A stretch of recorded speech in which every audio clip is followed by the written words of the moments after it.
Hi, we are Student Cells and we chose to examine BDO USA. BDO got their start nearly 100 years ago as Seidman and Seidman in New York. Bill Seidman moved to Grand Rapids to start the Grand Rapids operation of BDO with the primary focus of servicing the furniture and automotive industries within this area. BDO currently serves more than 400 publicly traded domestic and international clients and is considered the fifth largest accounting and consulting network in the world.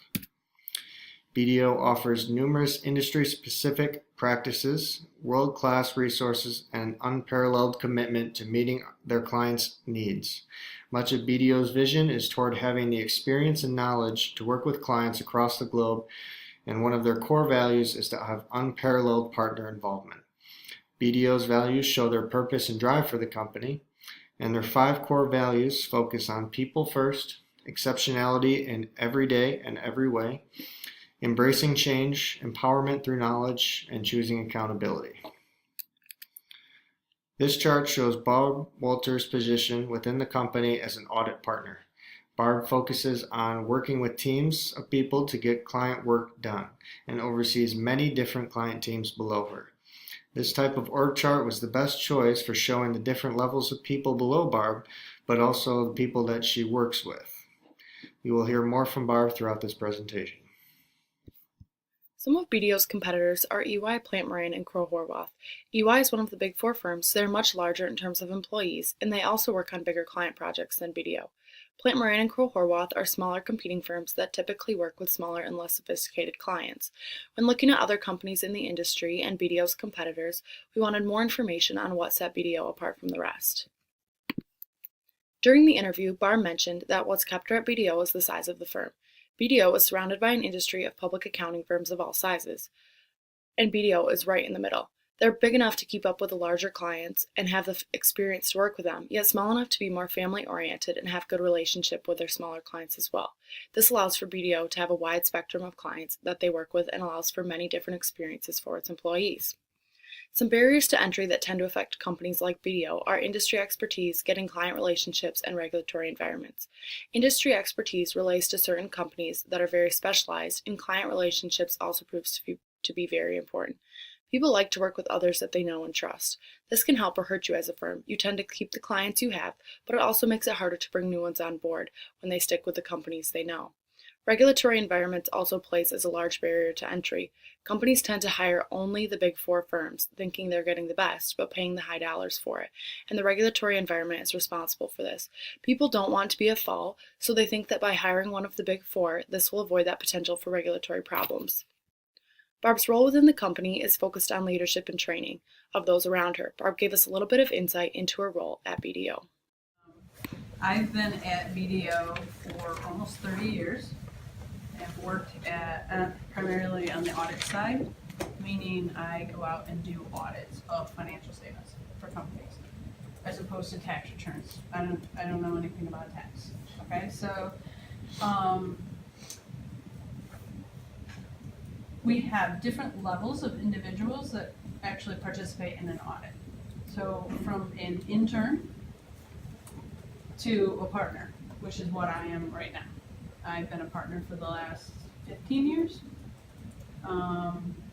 Nope, take that back, 13 years. For the last 13 years. So I have experienced really every level, working up the ladder. Questions about training. I could be training an intern. It's not my primary focus, but I could spend time working with them and training them.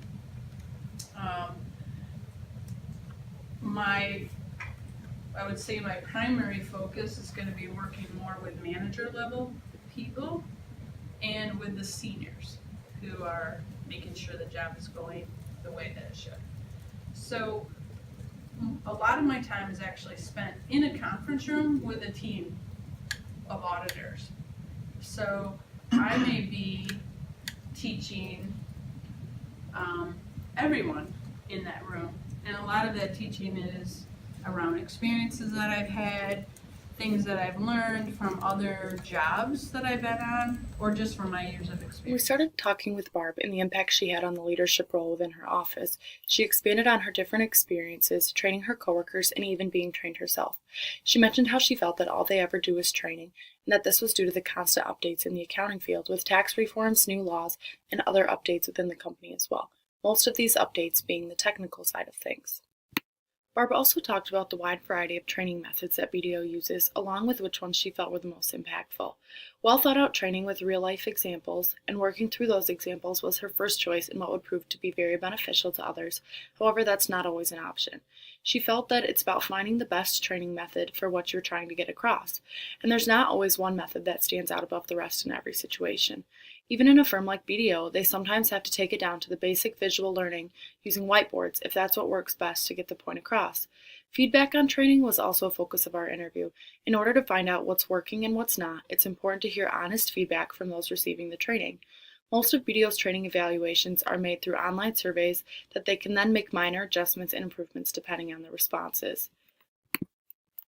In order for someone to lead effectively, we looked into some of the most important personal characteristics that a person should have if they want to be influential in their training. Barb mentioned that someone who wants to learn and has initiative is someone to look for. With their continuous want to learn and to be better, they're able to expose themselves to new experiences.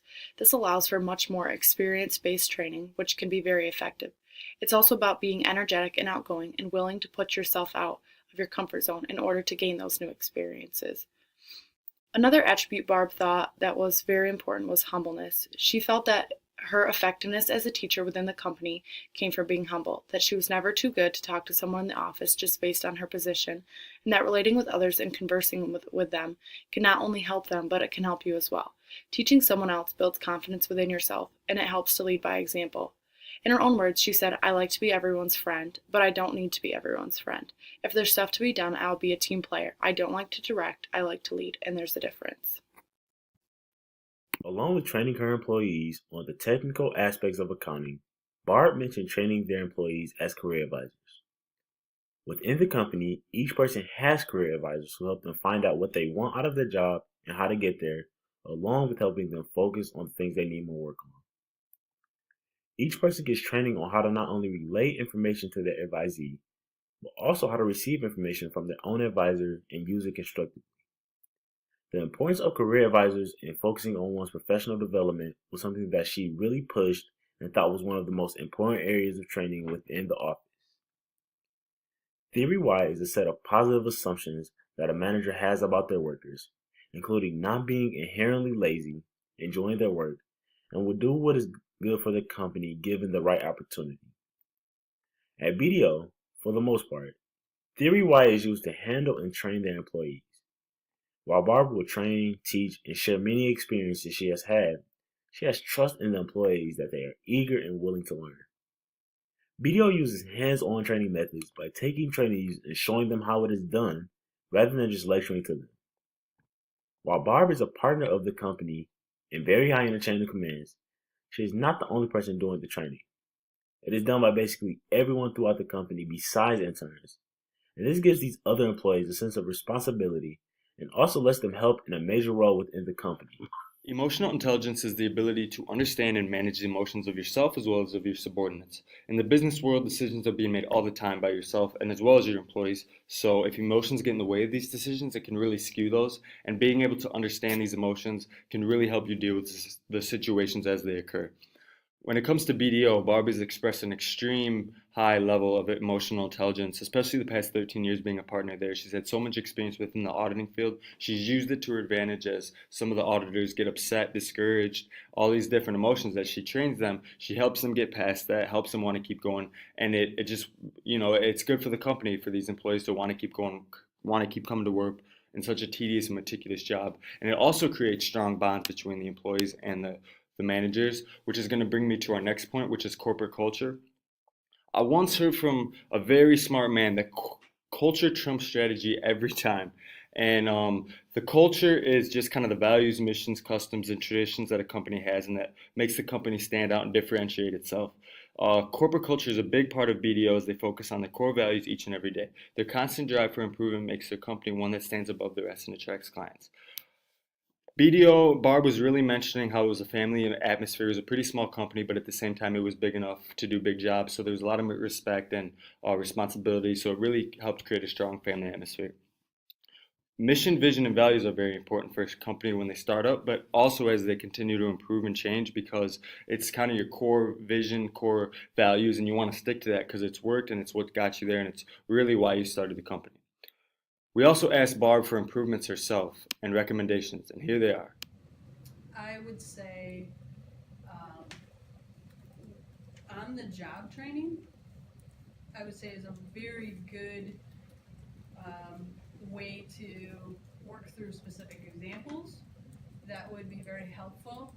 I think training many times it's hard to decipher if it's just talked to you, but if you are part of it and you work through questions, then you get the most bang for your buck, if you will, and people are able to absorb that training.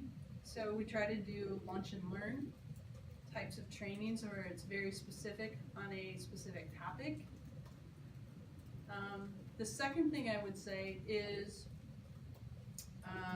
make it relevant. There's nothing worse than going through a training when it has no application for you. It's very hard to understand and make it apply to your situation if you don't feel it's relevant to you. And the third one I would say is again, sort of engage your audience when you're doing the training. In my experience, we have all different kinds of training for various reasons. Some of them are computer, some are in person, some are, as I mentioned, on the job. But share your experiences, make it as relevant as possible to the individual that you're speaking to.